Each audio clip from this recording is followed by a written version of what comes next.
শুভ সকাল আমার প্রিয় পরিবার। আশা করি তোমরা সবাই ভালো আছো, যে যেখানে আছো। তো আগের ভিডিওতে বলেছিলাম আমার শরীরটা ভীষণ খারাপ, তাই কোনো নিয়মিত ব্লগ দিতে পারিনি।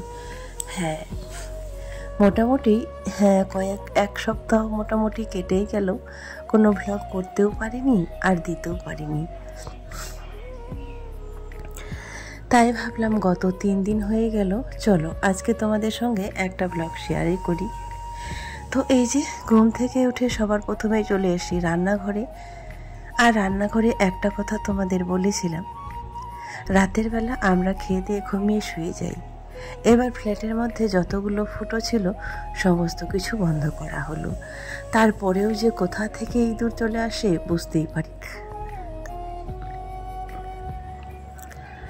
রোজ রোজ এইভাবে পরিষ্কার করে সমস্ত কিছু রেখে দিয়ে ঘুমোতে যাই। তারপরে সকালবেলা দেখবে ঠিক কোথাও না কোথাও থেকে এই যে মাছের কাঁটা, না হলে মাংসের হাড় কিংবা ছোলা, যাই হোক কোথাও না কোথাও থেকে কিছু এনে ব্যাস এখানে খেয়ে দে আবার রেখে দিবে। তো এই আর কি, রোজ রোজ আবার সকালবেলা উঠে ঘুম থেকে পরিষ্কার করতে হয়। সবার প্রথমে তো রান্নাঘরটাই পরিষ্কার করতে হয়। তো চলো মোটামুটি পরিষ্কার করার সমস্ত কিছু, গ্যাসটাই সবার প্রথমে মুছলাম আর এই নিচটা। তো চলো সারাদিন সঙ্গে থাকো আর পাশে থাকো, পুরো ব্লগটা দেখতে থাকো। অবশ্যই ছোট্ট একটা কমেন্ট করে জানিও আজকের ব্লগটা কেমন হয়েছে। আমার গলার ভয়েসটা একটু অন্যরকম হচ্ছে, তো কী করব বলো, একটু মানিয়ে নিবে। এই যে মোটামুটি 1 সপ্তাহ হতে যাচ্ছে, মানে কি বলবো, যে নিঃশ্বাস নিতেই কষ্ট হচ্ছে। তারপরেও তো কি বলো তো, খেতেই হবে, বাঁচার জন্য লড়াই করতেই হবে। জীবনে বেঁচে থাকলে তোমাকে অনেক কিছুই ফেস করতে হবে। তো এটাই হচ্ছে আমাদের কথা, না সমাজের কথা, প্রকৃতি, পরিস্থিতি। বেঁচে থাকলে কিন্তু খেতেই হবে, খাওয়ার জন্য তোমাকে লড়াই করতেই হবে। এটাই তো মানুষের কর্তব্য।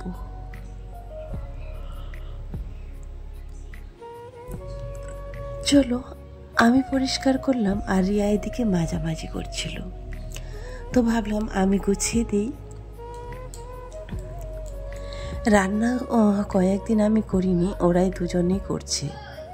কি বলতো, জ্বরটা তো কাটেনি, আর মানে বুকে আর কি ব্যথা, যন্ত্রণাটা বুকে। চলো একে একে সব বাসনগুলো গুছিয়ে দিলাম।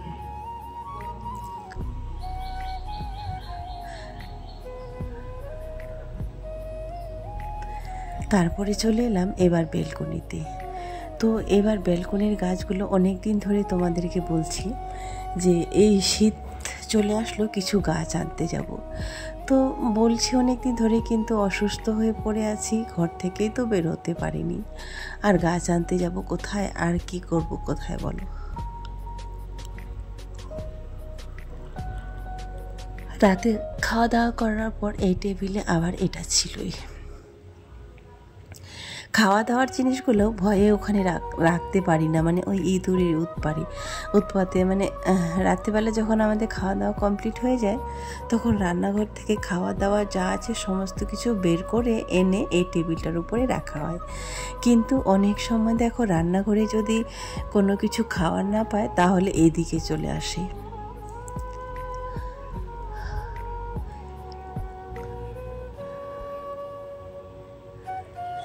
মানে যেখানেই তুমি রাখো না কেন, ইঁদুর আর আরশোলা, এই দুটো জিনিসকে কোনোভাবে আটকানো যাবে না।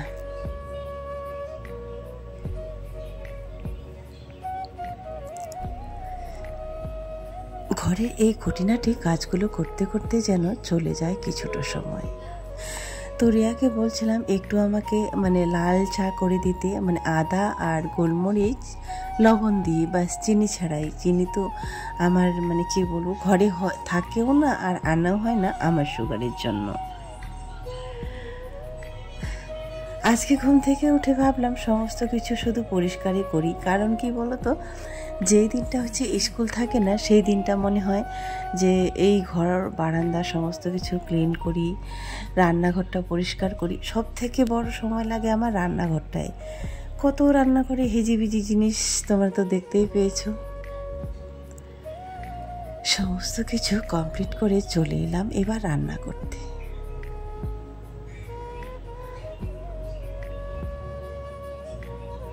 ওই যে তোমরা বলেছিলে, যারা যারা তোমরা জানো, যে বলেছিলাম যে রেশনের চালে হচ্ছে কি বলতো, যে অর্ধেক প্লাস্টিকের চাল থাকে। এই কথাটা শোনার পরে অনেকেই কমেন্ট করে বলেছিলে যে তুমি এই করবে, হচ্ছে ওই চালটা বিক্রি করে দিয়ে দোকান থেকে চাল কিনে নিয়ে আসবে। তো ভাবলাম ঠিকই তো বলেছো, এটাই এবার থেকে করা হবে, যে চাল পাবো সেটা বিক্রি করে দিয়ে ওই দোকান থেকে আনতে হবে কিনে।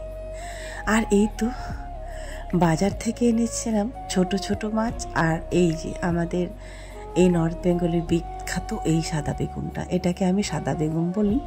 তবে এই সাদা বেগুনটা আমাদের নর্থ বেঙ্গলে কী বলতো 3-4 রকমের পাওয়া যায়। ছোট্ট কাঁটাওয়ালা যেটা, এটা কিন্তু ভীষণ টেস্ট হয়, ওটাকে বলে বাড়িয়ালি। আর এটা একটু মিডিয়াম সাইজের, এটাও রান্না করে খেতে ভীষণ লাগে। তারপরে একটু নিচে নেমেছিলাম শাক আনার জন্য। তো এখন এই কটা দিন আগে ছিল বর্ষা, সেই ভয়ে আনা হয়নি। পোকা লেগেছিল যদিও, কিন্তু তারপরেও কিন্তু অনেক শাক ছিল, পাতা শাখা পোশাকা অনেক ছিল। আর আজকে গেলাম নিচে, না অল্প একটু নিয়ে এলাম, শাক পাওয়া যায়নি। কারণ কি বলতো, সমস্ত পাতা পোকায় তো খেয়ে নিয়েছে সেটা। তারপরে হচ্ছে মানে পাতায় নেই, মরে গেছে সমস্ত কিছু শুকনা। এই যে চলো ভাতটাও ফুটে গেল। রান্না করার আগে আগে আমি গিয়েছিলাম, কাজ কমপ্লিট। তারপরে ভাবলাম চলো একটু শাক তুলে নিয়ে আসি। ওইখানকার পরিস্থিতি দেখে একটু এক মুঠো আমার জন্য নিয়ে এলাম। ওরা তো খাবেই না শাক, শুধু আমার জন্য। আমার এখানে রান্না করতে করতে এই বাইরের যে ভিউটা এত সুন্দর লাগে, মানে কি বলবো, যেদিকেই তাকাই সেদিকেই শুধু এইরকম একটা ভিউ। রান্না করে রেখে দিয়ে মোটামুটি চলে এসেছি ছাদে। তবে হ্যাঁ, খেয়ে নিয়েছি।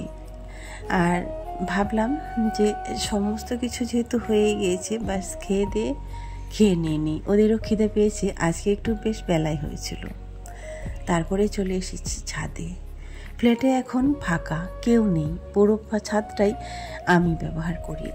আর তারা আসলে হয়তো তারা আসে। তবে আরও একটা এখন দেখছি নতুন ভাড়াটিয়া এসেছে ছাদে, আর বেশি দিন হয়তো কাপড় শুকাতে দিতে পারবো না।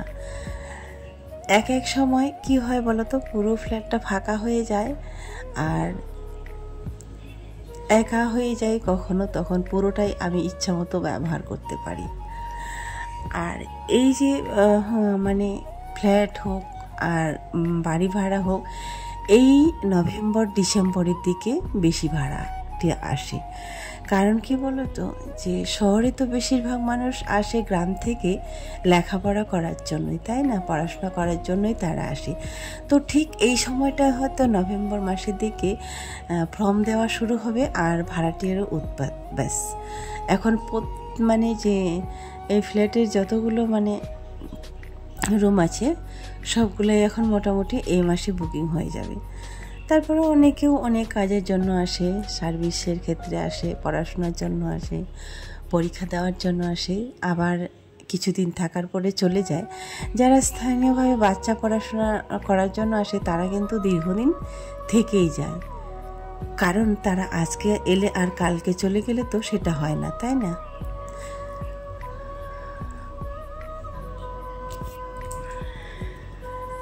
চলো এবার হচ্ছে সমস্ত কাজ কমপ্লিট, এবার চলো খাওয়া দাওয়া করা যাক। যেদিন বাড়িতে থাকে সবাই, এই খাওয়াটাই 3 মা বেটি মিলে সবাইকে দুজনকে দুপাশে নিয়ে যখন সবাই বলতে এই তো আমরা 3 জনই যখন একপাশে একসঙ্গে নিয়ে খাই, তো এর চেয়ে শান্তি মনে হয় আর কোনো কিছুই নেই পৃথিবীতে, তাই না?